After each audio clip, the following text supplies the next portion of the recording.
June 1944, deep in the heart of Texas. The late afternoon sun hung heavy over a sprawling camp, surrounded by wire and watchtowers.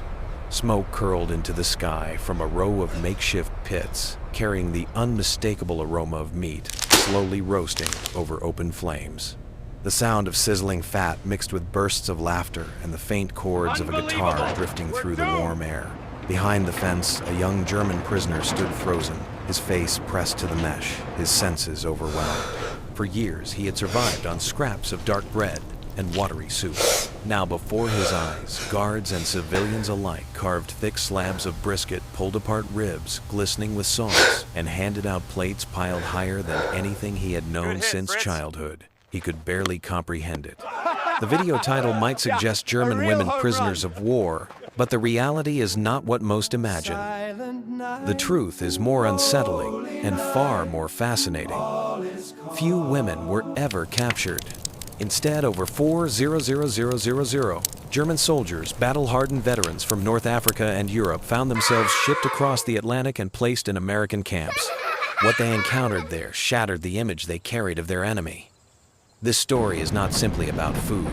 It is about the most successful psychological transformation in modern warfare history, achieved not with bullets or propaganda, but with generosity so overwhelming it broke ideology apart. By the time these prisoners returned home, they carried with them something more powerful than weapons: the memory of abundance and freedom. Hundreds of thousands of men, stripped of their cause, would be reshaped by what they witnessed. And it all began not with a battle or a speech, but with something deceptively ordinary, something that would change their world forever. A meal shared under the Texas Sunday. The memory of that smoky Texas afternoon lingers, but to understand how a single meal could unravel years of belief, we need to turn back to where it all began, on a battlefield that had stopped breathing hope. In May 1943, the once proud formations of the Afrika Korps collapsed in Tunisia, crushed by Allied firepower and the weight of exhaustion. For months, the soldiers had lived on rations that barely kept them alive. Dark bread laced with sawdust, a scrap of canned meat, when luck favored them bitter coffee brewed from roasted acorns. Hunger was no longer a passing discomfort. It had become a constant companion, gnawing at their stomachs, dulling their minds, turning them into hollow men who fought because surrender still felt worse than death. But surrender came anyway. Columns of weary men dropped their weapons and lifted their hands, their eyes empty, their bodies wasted. The war that had promised them glory left them shackled by defeat, marched into captivity under a sun that showed no mercy. When they were herded aboard the Liberty ships, they thought they were being ferried into another kind of torment. The cavernous holds smelled of oil and salt. The steel walls groaned with every wave, and the air was heavy with sweat and resignation. Yet, within hours, the first shock arrived, not from a whip or a rifle but from the mess tables. American sailors carried trays piled with food the prisoners could scarcely believe were real. White bread so soft it collapsed under their fingers, steaming bowls of stew rich with meat and vegetables, cups of coffee crowned with real cream sugar, poured so freely that it seemed sinful. Some of the sailors picked half-heartedly at their plates, pushed them away still half full, or flicked cigarettes into the sea before they were even smoked to the filter. To men who had fought over crusts of stale bread in the desert, this carelessness was a wound deeper than battle scars. One prisoner, a baker's son from Munich, stared in disbelief as a sailor tossed an entire chocolate bar into the trash because it had melted slightly in the heat. Chocolate had vanished from Germany years earlier, replaced with bitter substitutes that barely resembled the real thing. That single careless gesture struck him harder than any artillery shell. He thought of his sister who had wasted away in the winter of 1941, dying not from shrapnel but from hunger. And here, thousands of miles across the ocean, sweets were discarded as if they were nothing. He felt his throat tighten, not just with anger, but with something more corrosive: doubt. If this was the enemy's weakness, it did not look weak at all. Day after day, as the ships carved their way westward across the Atlantic, the revelations multiplied.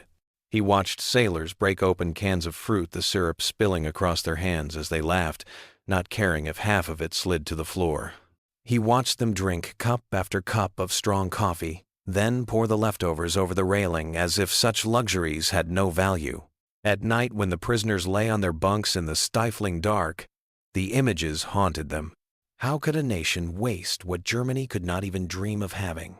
How could they fight 2 wars on 2 continents and still feed their people like kings? The questions sank deeper with every mile of ocean. And still the gnawing hunger inside the prisoners refused to release its grip. They ate what was given to them more than they had seen in months, yet their bodies trembled unprepared for the sudden richness. Some vomited after their first meals, their stomachs revolting against abundance after too much deprivation. Others ate slowly, reverently, as though each bite might vanish if not cherished. Every taste became a reminder of the years of famine and ration lines, of mothers dividing scraps among children, of the endless hunger that had defined their lives. The contrast was unbearable. The baker's son Klaus wrote in his mind a letter he could never send. "Mother, today I saw sailors throw meat into the sea. They laughed as they did it. Do you remember when we boiled potato peels for broth? Here they leave plates half-eaten and no one cares. I do not know how to describe this to you. It feels like another world." He swallowed the words before they could leave his lips, because even to whisper them seemed a betrayal to the family still starving under the rain of Allied bombs. By the time the ships reached the American coast, the men who had boarded as soldiers of the Reich were already changing. They had not yet seen the camps, not yet tasted the barbecue smoke that would linger in memory for decades, but the cracks had begun to show. Every wasted crust, every discarded chocolate bar, every casual act of abundance had worked its way into their minds like water eroding stone. They no longer looked at their captors with the same hatred. They looked with confusion, with envy, with something perilously close to admiration. The journey from battlefield to captivity was supposed to strip them of power. Instead, it stripped them of certainty. They had been told that Americans were soft, that democracy bred weakness, that industrial abundance could not last. But as the Liberty ships carried them closer to a foreign shore, they began to understand the truth. The abundance was not weakness, it was strength. It was a weapon more devastating than guns or tanks, because it broke men quietly, without violence, leaving them to question everything they had believed. And so when the hatches finally opened and the prisoners set foot on American soil, they were not the same men who had surrendered in Tunisia. They carried hunger still, but also a new and dangerous awareness. Their enemy's greatest power was not on the battlefield, but at the dinner table. And this realization, born on a voyage across the sea, would prepare them for the transformation waiting just beyond the barbed wire of a Texas camp, where smoke, laughter, and the aroma of meat would finish what the battlefield had begun. The Liberty ships groaned as they eased into Norfolk Harbor, their steel hulls scarred by months of endless crossings. For the German prisoners crammed inside, the voyage had already overturned much of what they thought they knew. Yet nothing could prepare them for what awaited on shore. The hatch doors clanged open, and sunlight spilled into the dim holds like a flood, blinding them as they shuffled out onto the docks. Salt air mingled with the acrid smell of oil and iron. Chains clattered, whistles blew, and the pier vibrated with life. These men, gaunt from years of desert rations, expected to see their enemy dressed in arrogance, but instead they stumbled into a vision so far from Nazi propaganda it left them breathless. Women in coveralls strode along the pier with confidence, their hands gripping levers of towering cranes that swung cargo nets heavy with supplies. They wore gloves smudged with grease hair tied back beneath scarves, their faces streaked with sweat and determination. Every movement spoke of strength, of competence, of belonging in a world of machines. To the prisoners raised under an ideology that dismissed women as frail keepers of the home, the sight was a silent rebuke. These were not figures in the background. These were operators of America's industrial muscle, commanding steel giants with the ease of seasoned veterans. One prisoner, Klaus, felt his throat tighten as he remembered his mother queuing for bread, her hands trembling with exhaustion. Here, women did not wait in lines. They commanded the flow of an empire. Even more jarring were the men working beside them. African Americans whom Nazi teachings had labeled as inferior directed the docks with quiet authority. They signaled to crane operators, checked manifests, and shouted instructions in voices steady with experience. Muscles rippled beneath sweat-darkened shirts as they guided pallets of goods into place, their movements fluid, precise, indispensable. Prisoners watched in silence, disbelief gnawing at the foundations of everything they had been told. The Reich had painted America as chaotic, weakened by racial mixing, unfit for true strength. Yet here the strength was undeniable. The system did not crumble under diversity. It thrived because of it. One young soldier, barely 20, whispered to his comrade, "They said these people couldn't build, couldn't fight." His words trembled with confusion, almost shame. In response, his comrade could only shake his head, his eyes fixed on a black dockworker, effortlessly maneuvering a hook into place, saving a shipment from toppling. The silence between them carried more weight than arguments ever could. As the prisoners were lined up for medical checks, they caught glimpses of dock workers breaking for lunch. Sandwiches stacked with cheese and meat bottles of Coca-Cola glinting in the sunlight, apples polished to a shine, all consumed with casual ease. Some ate half, then tossed the rest into bins without looking back. The prisoners flinched, remembering nights when scraps of potato peel had been fought over in barracks, when coffee made from acorns was a luxury. One man muttered, bitter and astonished, "They eat like kings and they waste like it means nothing."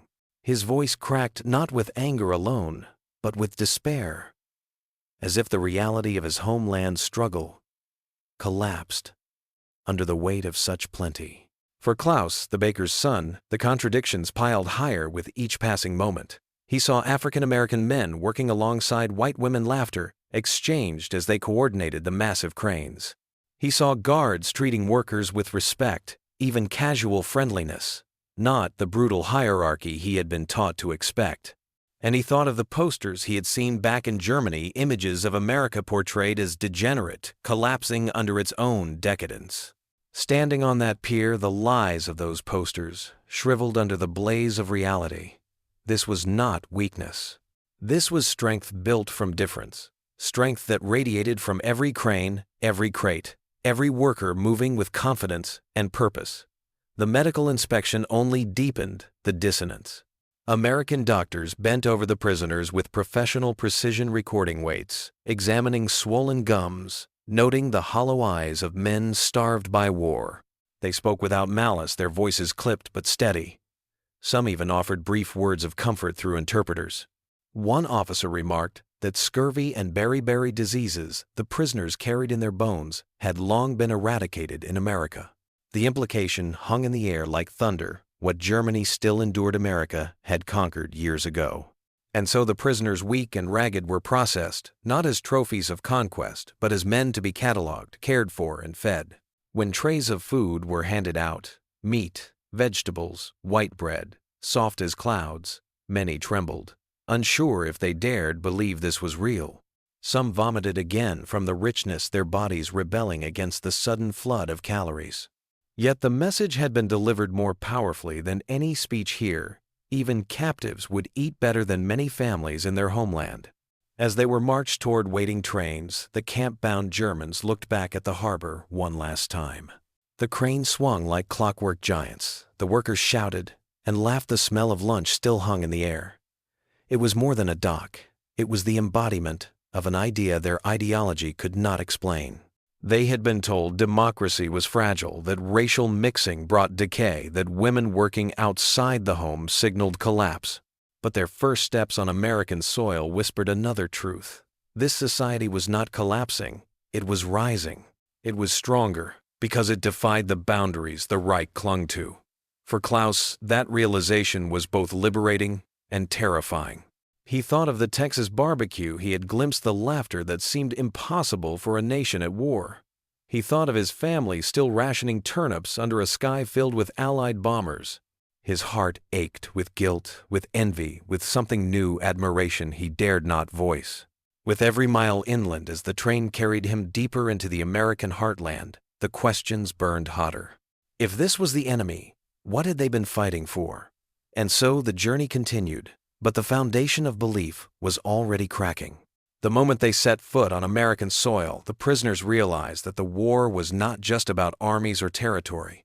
It was about ideas, about what kind of society could endure, could thrive, could win. And in the sunlight of Norfolk Harbor, amidst cranes and laughter, they had seen the answer with their own eyes. The long train ride from the coast brought them deeper into the American heartland, past rolling fields and towns that seemed untouched by the devastation tearing Europe apart. Through the barred windows, the prisoners saw orchards heavy with fruit silos overflowing with grain, dairy farms with herds of cattle so plump they looked unreal.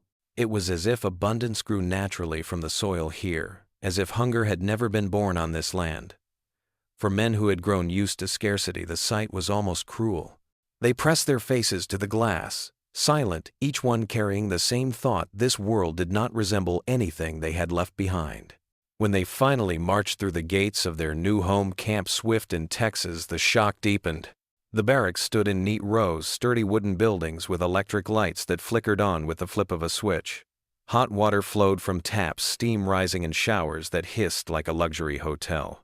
Flush toilets gleamed white, lined up as if to mock the years of filth and improvisation the prisoners had endured on the front. For many, it was the first time in years they could wash properly, feel hot water cascade over their bodies, scrub away the dirt of war. Some stood under the showers longer than allowed their eyes closed, letting the warmth soak into bones that had known nothing but cold and deprivation. But the greatest revelation waited in the mess hall. Inside, rows of tables were set with trays identical to those used by American soldiers. No separate rations for prisoners, no thin soups or spoiled tins. Instead, platters of roasted meat were carried out, steaming bread, white and soft enough to melt on the tongue, bowls of vegetables seasoned with butter, pitchers of milk poured into glasses. And coffee, real coffee, not acorn substitutes, but rich, dark, fragrant, crowned with cream and sweetened with sugar, poured straight from glass jars. The prisoners hesitated at first, their hands trembling as they reached for food that looked too good to be theirs. Some wept quietly as they tasted it, overwhelmed by the sudden reminder of what a meal could be. Klaus, the baker's son, sat staring at his plate as though it were a dream he might wake from. The bread was white pure, nothing like the gray loaves stretched with sawdust he had once kneaded back home. He lifted a slice, broke it open, and for a moment felt the sting of tears. His sister had died in the winter of 1941, clutching a crust of black bread to her chest. Now here he was in the land of his enemies, with more food on a single tray than his family had seen in weeks. He could barely bring himself to eat, torn between gratitude, shame, and grief. Within weeks, the changes in their bodies were undeniable. Men who had shuffled into camp, skeletal and hollow-eyed, began to regain color in their cheeks. Bellies filled out shoulders, straightened eyes no longer sunk deep into sockets. The camp doctors noted it clinically: weight gains of 20 pounds in a month, scurvy gone, skin rashes fading, anemia reversing. But the men themselves felt it in quieter ways. They woke without the dizziness that had plagued them for years. They no longer dreamed only of food. They laughed more often, voices carrying across the barracks at night. They looked in mirrors and saw with astonishment not the gaunt shadows of war, but young men again, almost unrecognizable even to themselves. Yet with health came guilt. Letters home were carefully censored, but the prisoners did not need censors to silence them. How could they write to wives and mothers starving under bombs and tell them they drank milk every day, that they ate meat 3 times daily, that they had grown fat in captivity? The truth was too cruel. So they wrote instead about weather, about memories, about anything but the abundance that shamed them. Klaus tried once in a letter never sent to confess it. "Mother, I eat here as if I were your son at a feast. I grow stronger, and yet thinking of you makes each bite feel like a theft." In the end, the camp itself became a mirror held up to their ideology. They had been told they were superior, destined to dominate, and yet here they were, captives who lived better under their enemies' care than they had as free men at home. Every shower, every soft slice of bread, every steaming cup of coffee chipped away at the lies they had believed. The walls of the camp may have confined them, but inside those walls they tasted something they could not deny: abundance, dignity, even a strange kind of equality. It was as if America had chosen to win not only with weapons, but with the quiet power of generosity. And for men who had once believed in hunger as destiny, this was the most disarming weapon of all. The days in camp began to settle into a rhythm, but it was unlike anything the prisoners had known in years of war. At first they braced themselves for cruelty, for punishment disguised as routine. Instead, they found mornings filled with roll call and work assignments, afternoons punctuated not by fear, but by unexpected glimpses of ordinary life. And it was in those moments, often small, that they touched something new, something that would carve fissures into the walls of hatred they had carried with them across the sea. One evening, as the Texas sun dipped low and painted the sky with streaks of red and gold, the crack of a bat echoed across the dusty field behind the barracks. At first, the prisoners thought it was training some drill they did not understand. But when they approached the fence, they saw a group of American guards tossing a ball, laughing, shouting encouragement. The game was foreign, strange, with rules they could only guess at, but the energy was undeniable. Soon, to their astonishment, one of the guards waved them over. For a moment they hesitated. Was this mockery, a trap? But then a ball rolled toward the fence, and instinctively Klaus bent, scooped it up, and threw it back. The guard grinned, nodded, and motioned again. Within minutes, prisoners and soldiers were standing side by side, fumbling through a game of baseball that blurred the line between captor and captive.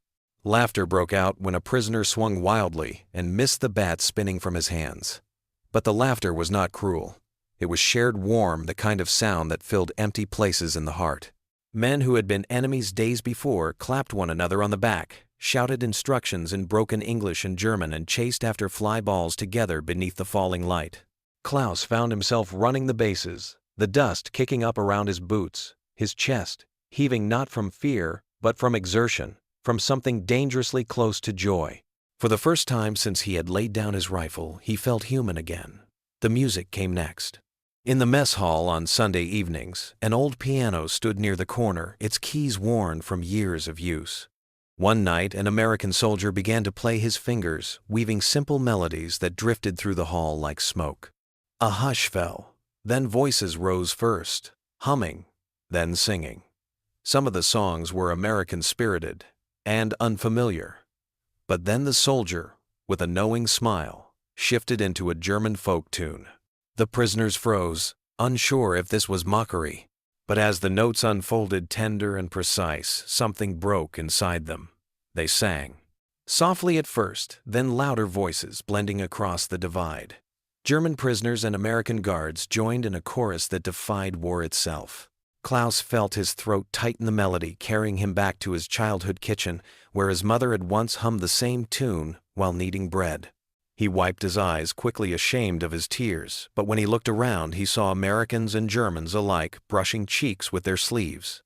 In that moment there were no uniforms, no enemies, only men who remembered home. The camp library became another bridge. Shelves filled with English texts stood alongside German volumes donated by communities nearby. Prisoners who had once studied law, medicine, or history found themselves paging through books they had long forgotten. Some sat with American soldiers' dictionaries open, haltingly exchanging words and phrases. Knowledge flowed quietly across tables where just months earlier bullets might have flown. The gift of books was not lost on men who had watched their own culture twisted and censored by ideology. To read freely, even in captivity, felt like tasting air after years underground. Each of these moments was small, almost fragile, yet together they began to chip away at the certainty of enmity. Baseball games that ended in handshakes, songs that carried across language books, passed from one hand to another. These were not weapons of war, but they cut sharper than any blade. Klaus lay awake at night and wondered how could people who fed him, laughed with him, sang his songs still be called enemies. The propaganda he had once believed painted Americans as shallow, brutal, soulless. But in the warmth of shared music and games that lie dissolved. And so the lines blurred. The barbed wire remained, the guards still carried rifles, but something deeper shifted in the quiet spaces between. They had stepped into a culture that embraced leisure, laughter, learning things denied to them in the shadow of the Reich.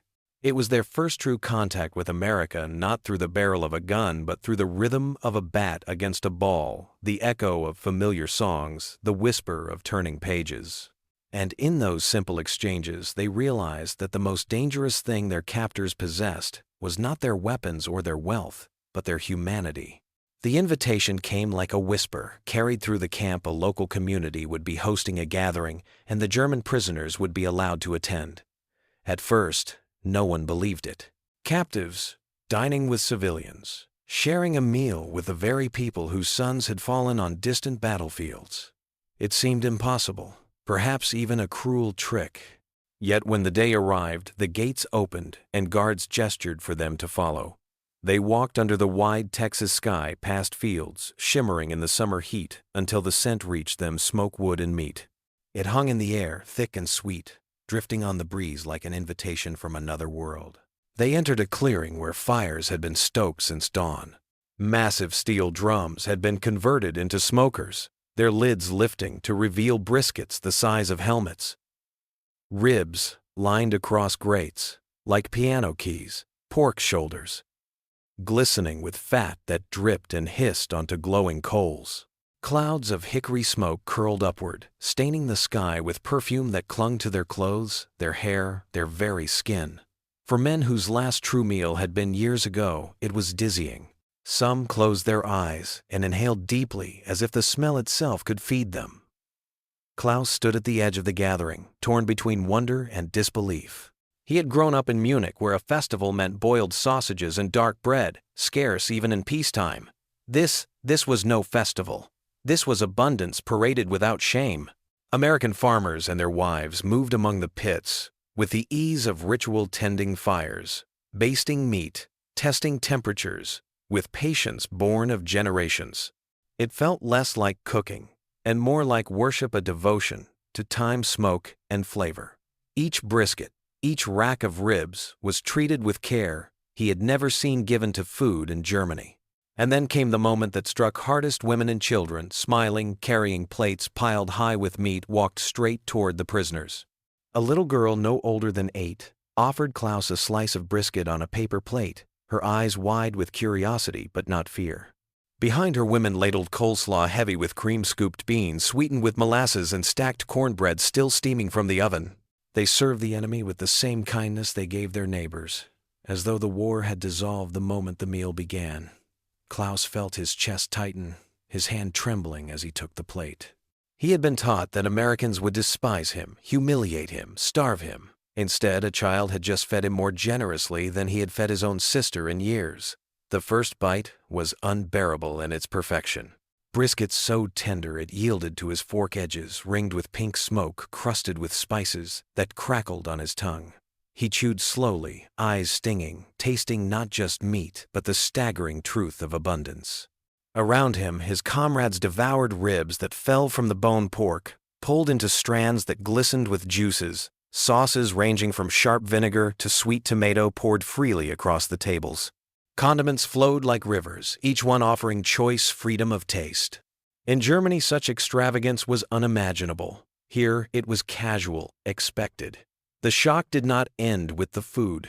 Music swelled as a band struck up familiar tunes. Some American, others German, played without mockery. Children darted between tables, laughing, chasing one another with half-eaten hot dogs clutched in their hands. Farmers clinked bottles of beer with guards, and laughter rose above the smoke like a second fire.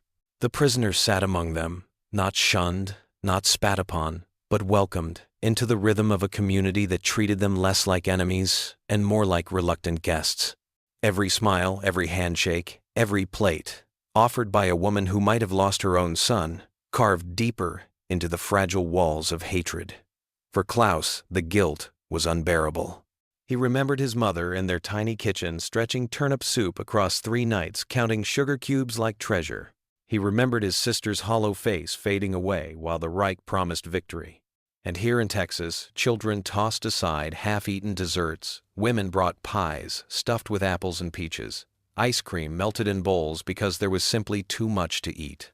He wanted to shout, to cry, to ask how such waste could exist when Germany starved. But even as his throat closed with sorrow, another thought burned hotter. This was not weakness. This was strength so vast, it no longer needed to hoard, so confident it could share even with its enemies. As the sun set, the celebration did not dim. Lanterns flickered, music carried into the night, and the smell of hickory lingered like a blessing. The prisoners, full in body but restless in soul, returned to their barracks with more than food in their bellies.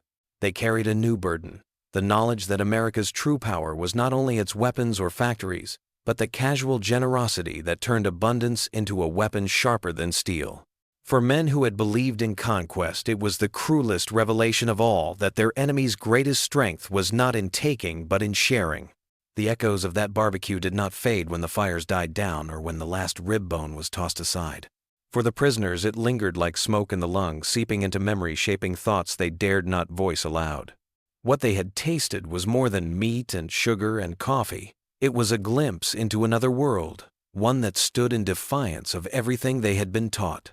And it followed them into the quiet nights of the barracks, where the laughter of American children and the kindness of women who served them haunted their dreams.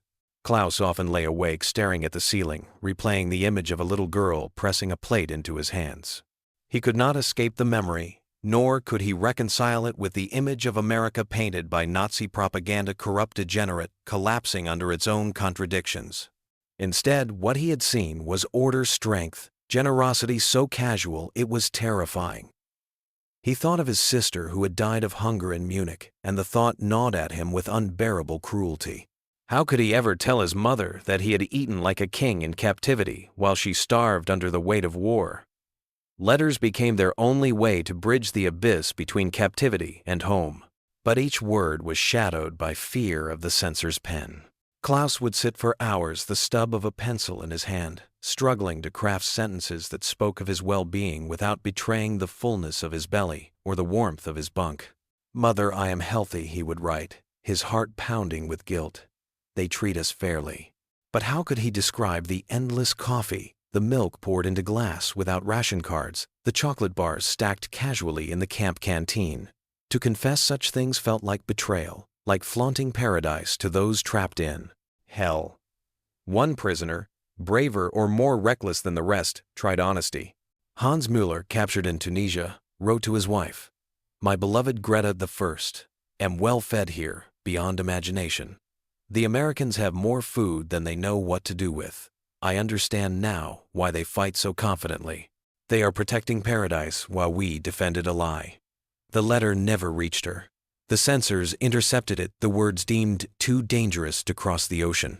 But even without paper, the truth seeped out in whispers, in half-told stories passed between prisoners, in the dawning realization that their entire world had been built on falsehood. As the months turned into years, the changes grew undeniable. The prisoners returned to health, yes, but more importantly, they began to return to humanity. Men who had once spoken in slogans, who had marched under banners and shouted themselves hoarse for Hitler, now sat quietly with books from the camp library, learning English, debating politics, sketching plans for the lives they might build after the war. Some worked on nearby farms and saw with their own eyes a society that blended races, classes, and communities in ways they had been told were impossible. Each day in America chipped away at the walls of ideology, leaving in its place something fragile but real: curiosity, doubt, and eventually respect. By the time the war drew to a close in 1945, many of these men no longer carried the same hatred they had brought with them across the sea. They had been broken not by whips or chains, but by kindness so relentless it dissolved the poison they had swallowed. When they boarded the ships to return home, they carried with them suitcases of memory heavier than any luggage. The scent of barbecue, the laughter of children, the music of shared songs, the taste of coffee sweetened with real sugar, all became part of them. Germany, they returned to, was rubble-scarred by bombs, hungry and hollow. Families wept in the ruins. Mothers clawed at ration lines. Children searched for scraps in the ashes of their cities. Yet into this devastation walked men who had glimpsed another way of living, another way of being. They spoke cautiously at first, afraid of being misunderstood. But gradually, their stories spread. In America, they whispered, "We were treated like men, not beasts. We ate better as captives than we ever did as soldiers. They are not weak. They are not decadent. They are strong because they can share."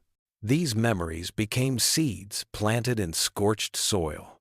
As West Germany began to rebuild, the voices of former prisoners carried weight. They had seen democracy up close, not in slogans, but in meals shared across lines of hatred. They had learned that freedom could be expressed not only in constitutions, but in coffee poured freely for enemies and children, laughing without fear, in the dignity of being treated as a human, even when defeated. Their testimony was quiet, but it spread like wildfire, reshaping minds far more effectively than propaganda. Klaus, back in Munich, found himself changed in ways he could not explain to neighbors who eyed him with suspicion. He walked past the ruins of his childhood home and thought of the Texas fields heavy with cattle. He remembered the American farmers who had worked alongside Mexican vaqueros, the guards who had played baseball with him, the women who had served him pie without malice. When asked about America, he did not speak of bombs or battles. He spoke of barbecue smoke curling into the Texas sky, of music that crossed languages, of generosity that had cut deeper than any weapon. Over time, these stories became more than memory. They became bridges. As West Germany entered its fragile new life aligned with the West, the accounts of returned prisoners helped build trust where suspicion once reigned. The soft power of abundance, the quiet victory of generosity, proved to be as decisive as any battle. The men who had once been enemies became, almost without realizing it, ambassadors of democracy, carrying in their hearts the taste of freedom itself. And so the legacy of those years in captivity endured. It was not the guns or the tanks that remade them, but the meals, the laughter, the humanity shown when they least expected it. What began as shock and guilt became memory, and what began as memory became testimony. Klaus, like thousands of others, carried that testimony for the rest of his life. And though he rarely spoke of the war itself, when his children asked about America, his eyes softened and he would say, "They fed us when they had no reason to. They shared even with their enemies. That is why they are strong." The smoke of that barbecue still drifted through his memory long after the fires burned out. It was not just the flavor of meat or the sweetness of pie, but the knowledge that strength could be expressed in generosity, that victory could be secured not only through force, but through kindness. That realization, carried back across the ocean by men like him, became part of the foundation upon which a new Germany was built. In that sense, the barbecue fires of Texas never truly died. They lived on in every story told, every lesson learned, every quiet act of rebuilding in a land that had once been broken. They were proof that sometimes the greatest victories are won not on the battlefield, but at the table. History is often remembered through dates, battles, and treaties, but sometimes its most profound lessons are found in the smallest, most human moments. A plate of food, a song shared across a language barrier, a child offering kindness to someone once called the enemy. The story of German prisoners in American camps reminds us that victory is not only forged on the battlefield, but also at the dinner table, in the generosity of a community that dared to treat its captives as human beings. From the shock of surrender in North Africa, to the bewildering abundance on Liberty ships, to the long days of recovery in Texas camps, and finally, the unforgettable moment of sitting shoulder to shoulder with their captors at a barbecue. These men experienced a transformation that weapons alone could never deliver. When the war ended and they returned home, they did not carry stolen plans or propaganda pamphlets. They carried memories. Memories of food that symbolized freedom of laughter, that defied ideology of kindness, that cut deeper than hatred. And these memories helped reshape a broken Germany, proving that ideas, when lived out with sincerity, can build bridges where walls once stood. What America shared in those camps was not just abundance, but a vision of a society built on confidence, diversity, and trust. It was perhaps one of the most subtle yet decisive victories of the war. And now I want to turn to you. Imagine standing in those camps after years of deprivation and seeing a child smile at you while handing you food. Would your hatred survive? Would your ideology hold? Or would it crumble beneath the weight of something as simple as kindness? These are the questions that remind us why history is more than names in a book. It is about choices, about humanity, about the fragile but powerful ways people can change one another. So tell me, If you were one of those prisoners, how would you have felt? Shock, shame, gratitude. Share your thoughts in the comments below, because each perspective breathes new life into stories that deserve to be remembered. And if you believe these forgotten moments of history reveal truths that textbooks often overlook, make sure to like this video and subscribe so you don't miss what comes next. Because this is only one story. There are countless other stories hidden in letters censored and never sent, in diaries buried in trunks, in photographs that capture more than uniforms and battles. Stories of human beings caught between destruction and hope. In the episodes to come, we'll uncover them together. We'll step into the shoes of those who lived through war, not as generals or politicians, but as ordinary men and women whose experiences shaped the world we inherited. Stay curious, stay questioning, and join me again as we open the next chapter. History is not finished. It waits for us to explore it, to tell it, and to learn from it. And sometimes the most extraordinary truths are found in the most unexpected places, like the smoke rising from a Texas barbecue drifting far enough to change the world.